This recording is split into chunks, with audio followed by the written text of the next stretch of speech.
Hello, here we are. We're going to do Joshua 11, and this is the takeover of the Canaanite land, which was promised to the Israelites by the Lord. So let's see what's happening. When Jabin, Jabin, king of Hazor, Hazor, heard of this, he sent word to Jobab, king of Madon, to the kings of Shimron and Akshaph, and to the northern kings who were in the mountains in the Arabah, south of Kinnereth in the western foothills, and in Naphoth Dor on the west. To the Canaanites in the east and west, to the Amorites, Hittites, Perizzites, and Jebusites in the hill country, and to the Hivites below Hermon in the region of Mizpah. They came out with all their troops and a large number of horses and chariots, a huge army, as numerous as the sand on the seashore. All these kings joined forces and made camp together at the waters of Merom to fight against Israel. The Lord said to Joshua, "Don't be afraid of them, because by this time tomorrow I'll hand all of them slain over to Israel. You're to hamstring their horses and burn their chariots." So Joshua and his whole army came against them suddenly at the waters of Merom and attacked them. And the Lord gave them into the hand of Israel. They defeated them and pursued them all the way to Greater Sidon, to Misrephoth Maim, and to the valley of Mizpah on the east, until no survivors were left. Joshua did to them as the Lord had directed. He hamstrung their horses and burned their chariots. At that time, Joshua turned back and captured Hazor and put its king to the sword. Hazor had been the head of all these kingdoms. Everyone in it they put to the sword. They totally destroyed them, not sparing anyone that breathed, and he burned Hazor itself. Now remember, animals unfortunately suffer for the sins of men. Okay, it's hard to read. And just people suffer with the wicked. Now these are countries that burned their children in the fire as sacrifices. And God hated them, and he's wiping them out and making sure they will never lift their head again because of the innocent children that they destroyed. Okay, so we do have a defender of children in our God. Okay. Joshua took all of these royal cities and their kings and put them to the sword. He totally destroyed them as Moses, the servant of the Lord, had commanded. Yet Israel did not burn any of the cities built on their mounds, except Hazor, which Joshua burned. The Israelites carried off for themselves all the plunder and livestock of these cities, but all the people they put to the sword until they completely destroyed them, not sparing anyone that breathed. Okay, so in this city they got the livestock, but in other cities, they destroy everything. As the Lord commanded his servant Moses, so Moses commanded Joshua, and Joshua did it. He left nothing undone of all that the Lord commanded Moses. So Joshua took this entire land, the hill country, all the Negev, which we know as the desert region, the whole region of Goshen, the western foothills, the Arabah, and the mountains of Israel with their foothills, from Mount Halak, which rises towards Seir, to Baal-Gad in the valley of Lebanon below Mount Hermon. He captured all their kings and put them to death. Joshua waged war against all these kings for a long time. Except for the Hivites living in Gibeon, not one city made a treaty of peace with the Israelites, who took them all in battle. For it was the Lord himself who hardened their hearts to wage war against Israel, so that he might destroy them totally, exterminating them without mercy, as the Lord had commanded Moses.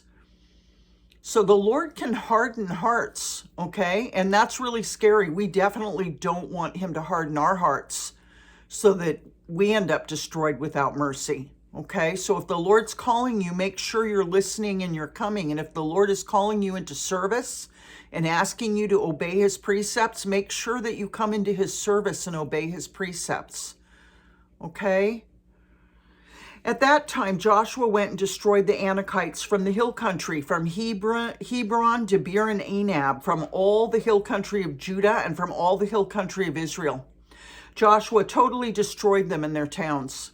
No Anakites were left in Israelite territory. Only in Gaza, Gath, and Ashdod did any survive. And if I remember correctly, those are Philistine lands, but we'll find out, okay? So Joshua took the entire land, just as the Lord had directed Moses, and he gave it as an inheritance to Israel according to their tribal divisions. Then the land had rest from war. Joshua 12. These are the kings of the land whom the Israelites had defeated and whose territory they took over east of the Jordan, from the Amon Gorge to Mount Hermon, including all the eastern side of the Arabah. Sihon, king of the Amorites, who reigned in Heshbon. He ruled from Aroer on the rim of the Arnon Gorge, from the middle of the gorge to the Jabbok River, which is the border of the Ammonites. This included half of Gilead. He also ruled over the eastern Arabah, from the Sea of Galilee to the Sea of Arabah, that is the Dead Sea, to Beth Jeshmoth, and then southward below the slopes of Pisgah. And the territory of Og, king of Bashan, one of the last of the Rephaites who reigned in Ashtaroth and Edrei. He ruled over Mount Hermon, Selecah, all of Bashan to the border of the people of Gesher and Makkah, and half of Gilead to the border of Sihon, king of Heshbon. Moses, the servant of the Lord, and the Israelites conquered them. And Moses, the servant of the Lord, gave their land to the Reubenites, the Gadites, and the half-tribe of Manasseh to be their possession. And we remember that. These were the tribes who said, please let us stay here east of the Jordan and have this land. And he said, well, you can have it, but you still have to cross the Jordan and fight for your brothers and sisters, which they did. So this is an all-encompassing list of all the wars. Here's a list of the kings of the land that Joshua and the Israelites conquered on the west side of the Jordan, from Baal-Gad in the valley of Lebanon to Mount Halak, which rises towards Seir. And Seir, once again, is S-E-I-R. Joshua gave their lands as an inheritance to the tribes of Israel according to their tribal divisions. The lands included the hill country, the western foothills, the Arabah, the mountain slopes, the wilderness, and the Negev. These were the lands of the Hittites, Amorites, Canaanites, Perizzites, Hivites, and Jebusites. These were the kings: the king of Jericho, the king of Ai near Bethel, the king of Jerusalem, the king of Hebron, the king of Jarmuth, the king of Lachish, the king of Eglon, the king of Gezer, the king of Debir, the king of Geder, the king of Hormath, the king of Arad, the king of Libnah, the king of Adullam, the king of Makkedah, the king of Bethel, the king of Tappuah, the king of Hepher, the king of Aphek, the king of Lasharon, the king of Madon, the king of Hazor, the king of Meron, the king of Akshaph, the king of Tanak, the king of Megiddo. Megiddo is where Armageddon will be fought. It's a big valley. That's where Armageddon is going to be fought ultimately. The king of Kedesh, the king of Jokneam and Carmel, the king of Dor and Naphoth Dor, the king of Goyim and Gilgal, the king of Tirzah. 31 kings in all. Wow. Can you imagine defeating 31 kings? All right, here we go. Joshua 13. When Joshua had grown old, the Lord said to him, "You're now very old, and there are still very large areas of land to be taken over. This is the land that remains, all the regions of the Philistines and Geshurites, from the Shihor River on the east of Egypt to the territory of Ekron in the north. All of it counted as Canaanite, though held by the 5 Philistine rulers in Gaza, Ashdod, Ashkelon, Gath, and Ekron, the territory of the Avites on the south. All the land of the Canaanites from Arah of the Sidonians as far as Aphek and the border of the Amorites, the area of Byblos and all Lebanon to the east from Baal-Gad below Mount Hermon to Lebo-Hamath. As for all the inhabitants of the mountain regions from Lebanon to Misrephoth-Maim, That is, all the Sidonians, I myself will drive them out before the Israelites. Be sure to allocate this land to Israel for an inheritance, as I have instructed you, and divide it as an inheritance among the 9 tribes and half of the tribe of Manasseh. Because remember, there were 3 tribes and half the tribe of Manasseh that stayed east of the Jordan as far as their inheritance. So he's saying for the other 9 and a half, or the other 9 tribes and the other, or excuse me, there were 2 tribes and a half tribe of Manasseh, Gadites and Rephaites, I believe, plus the half tribe of Manasseh. So now here's the other 9 and the other half of Manasseh. The other half of Manasseh, excuse me, it's not the Rephaites, it's the Reubenites. It says the other half of Manasseh, the Reubenites and the Gadites had received the inheritance that Moses had given them east of the Jordan, as he, the servant of the Lord, had assigned to them. It extended from Aroer on the rim of the Arnon Gorge and from the town in the middle of the gorge, and included the whole plateau of Medeba as far as Dibon, and all the towns of Sihon, king of the Amorites, who ruled in Heshbon out to the border of the Ammonites. It also included Gilead, the territory of the people of Geshur and Makkah, all of Mount Hermon, and all Bashan as far as Selekah. That is, the whole kingdom of Og and Bashan, who'd reigned in Ashtaroth and Edrei. He was the last of the Rephaites. Moses had defeated them and taken over their land, but the Israelites didn't drive out the people of Geshur and Makkah, so they continued to live among the Israelites to this day. But to the tribe of Levi he gave no inheritance, since the food offerings presented to the Lord, the God of Israel, are their inheritance, as he promised them. This is what Moses had given to the tribe of Reuben according to its clans. The territory from Aroer on the rim of the Arnon Gorge, and from the town in the middle of the gorge and the whole plateau past Medeba, to Heshbon and all its towns on the plateau, including Dibon, Bamoth-baal, Beth-baal, Meon, Jahaz, Kedemoth, Mephath, Kiriatam, Sibma, Zereth-Shahar on the hill in the valley, Beth Peor, the slopes of Pisgah, and Beth Jeshmoth. All the towns on the plateau and the entire realm of Sihon, king of the Amorites, who ruled at Heshbon. Moses had defeated him and the Midianite chiefs, Evi, Rechem, Zur, Hur, and Reba, princes allied with Sihon who lived in that country. In addition to those slain in battle, the Israelites had put to the sword Balaam, son of Beor, who practiced divination. He was the one that Balak hired to curse the Jews, and he wouldn't do it, who also beat his donkey, and his donkey spoke to him. The boundary of the Reubenites was the bank of the Jordan. These towns and their villages were the inheritance of the Reubenites according to their clans. This is what Moses had given to the tribe of Gad according to its clans. The territory of Jazer, all the towns of Gilead, and half the Ammonite country as far as Aroer near Reba, and from Heshbon to Ramoth, Mizpah, and Betonim, and from Mahanaim to the territory of Debir, and in the valley. And in the valley, Beth Haram, Beth Nimrah, Succoth, and Zaphon, with the rest of the realm of Sihon, king of Heshbon, the east side of the Jordan, the territory up to the end of the Sea of Galilee. These towns and their villages were the inheritance of the Gadites according to their clans.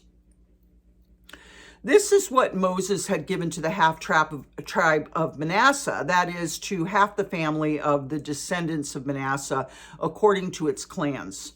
The territory extending from Mahanaim and including all of Bashan, the entire realm of Og, king of Bashan, all the settlements of Jair and Bashan, 60 towns, half of Gilead and Ashtaroth and Edrei, the royal cities of Og and Bashan. This was for the descendants of Machir, son of Manasseh, for half of the sons of Machir according to their clans. This is the inheritance Moses had given when he was in the plains of Moab across the Jordan east of Jericho. But to the tribe of Levi, Moses had given no inheritance. The Lord, the God of Israel, is their inheritance, as he promised them. Okay, so we just read a description of those clans, the Reubenites, the Gadites, and a half of the tribe of Manasseh that wanted to stay east of the Jordan and not cross over into the Canaanite land. So we just got a description of what was given to them east of the Jordan, okay? Joshua 14. This will be our last one for tonight. Now, these are the areas the Israelites received as an inheritance in the land of Canaan, which Eleazar the priest, Joshua son of Nun, and the heads of the tribal clans of Israel allotted to them. Their inheritances were assigned by lot to the 9.5 tribes, as the Lord had commanded through Moses. So this is the rest, okay, and what they're going to get. Moses had granted the 2.5 tribes their inheritance east of the Jordan, but had not granted the Levites an inheritance among the rest. For Joseph's descendants had become 2 tribes, Manasseh and Ephraim. The Levites received no share of the land, but only towns to live in with pasture lands for their flocks and herds. So the Israelites divided the land just as the Lord had commanded Moses. Now the people of Judah approached Joshua at Gilgal, and Caleb, son of Jephunneh, the Kenizzite, said to him, "You know what the Lord said to Moses, the man of God at Kadesh Barnea, about you and me? I was 40 years old when Moses, the servant of the Lord, sent me from Kadesh Barnea to explore the land, and I brought him back a report according to my convictions. But my fellow Israelites who went up with me made the hearts of the people melt in fear. I, however, followed the Lord my God wholeheartedly. So on that day Moses swore to me, the land on which your feet have walked will be your inheritance, and that of your children forever, because you have followed the Lord my God wholeheartedly." So he's reminding Joshua of the land that is supposed to be his.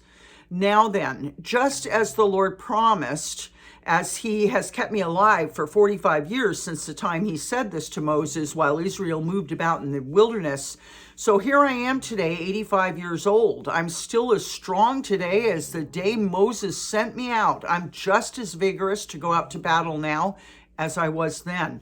Now give me this hill country that the Lord promised me that day. You yourself heard then that the Anakites were there and their cities were large and fortified, but the Lord helping me, I will drive them out just as he said."